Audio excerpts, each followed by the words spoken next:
কেন দাঁড়া জানি তো একটু দাঁড়া। যার চিন্তায় সে মগ্ন, সে ব্যক্তি তাকে ভুলে যাবে। দেখ, আপনি চলে যাবেন না, ও আপনাকে টের পায়নি। এই অভিশাপ থেকে কিভাবে ও মুক্তি পাবে? সে যদি কোনো স্মারক চিহ্ন তাকে দেখাতে পারে তাহলে সে মুক্তি পাবে। ব্যাস। আরে আংটি এবার তুমি যাও। বলে দে। আংটিটা নিয়ে এবার ওকে দেখাও। ওকে দেখো।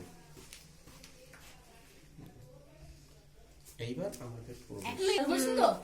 না, এবার চালু করেছি। ও আমার বই কর। ওরে বেটা চোর। ওরে বেটা চোর, বল, মনে করছি বল, তোর তুই রাজার রাজা খোদাই না। করা এই আংটি তুই কোথায় পেলি? আপনারা শান্ত হন, আমি এরকম কাজ করিনি। প্রথম কি বলো?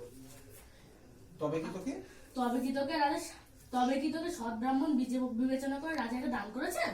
আপনারা অনুগ্রহ করে শুনুন, আমি একজন জেলে, সকরা বাজারে আমি থাকি।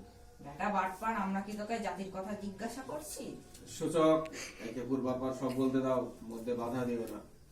তা আপনি তা আপনি যা যা আদেশ আদেশ করেন, করেন। বল কি বল কি বলছিলিস? বলছিলিস? আমি জাল, বড়শি ইত্যাদি নানা উপায়ে মাছ ধরে সংসার চালাই। তা তোর জীবিকা বেশ পবিত্র বলতে হয় দেখছি। শুনুন মহাশয়, এরকম বলবেন না। যে বৃত্তি নিয়ে মানুষ জন্মেছে সেই বৃত্তি নিন্দনীয় হলেও তা পরিত্যাগ করা উচিত নয়। ব্রাহ্মণ স্বভাবের দয়াপরায়ণ হলেও যজ্ঞীয় পশুবতের সময় নির্দয় হয়ে থাকেন। তারপর একদিন একটা রুই মাছ যখন আমি খন্ড খন্ড করে কাটলাম, তখন সেই মাছের পেটের মধ্যে মণিমুক্তায় জন্মলে এই আংটিটি দেখতে পেলাম। পরে সেই আংটিটি বিক্রি করার জন্য যখন লোককে দেখাচ্ছিলাম, তখন আপনারা আমায় ধরলেন। এখন মারতে হয় মারুক, ছেড়ে দিতে হয় ছেড়ে দিন। কিভাবে এই আংটিটি আমার কাছে এলো তা বললাম। জানো, এর গা থেকে কাঁচা মাংসের গন্ধ আসছে। এ অবশ্যই পোশাক খাওয়া যেতে হবে। আংটি পাওয়ার ব্যাপারে যা বললো তা অনুসন্ধান করে দেখতে হবে। সুতরাং রাজবাড়িতেই চাই। হ্যাঁ, তুমি ওকে তবে তবে তাই হোক, চল রে গাট কাটা। আচ্ছা, এইবার আমরা একটু এগোলাম। ঠিক আছে। আচ্ছা, এই যে কোথাও আমার হাত ব্যথা করছে নাকি? সূচক, সদর দরজার সাবধানে এই চোরকে নিয়ে অপেক্ষা করো। ইতিমধ্যে এই পাওয়া আংটি আমি মহারাজকে নিবেদন করে আসছি। বসো। আচ্ছা তুই ওই দিক গিয়ে দাঁড়াবি তো, সদরদরজা অপেক্ষা করতে পারছি না আমাদের দুজনকে নিয়ে। দেখুন তো মহারাজ, এই আংটি আপনি চিনতে পারেন কিনা?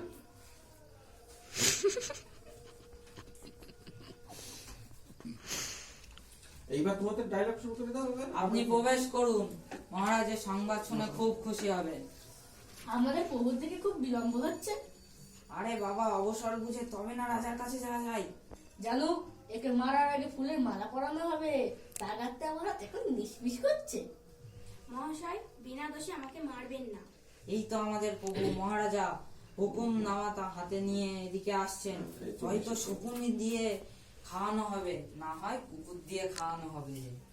সূচক, এই ছেলেকে ছেড়ে দাও। আংটি পাওয়ার ব্যাপারে যা বলেছে তা সব সত্যি বলে প্রমাণিত হয়েছে।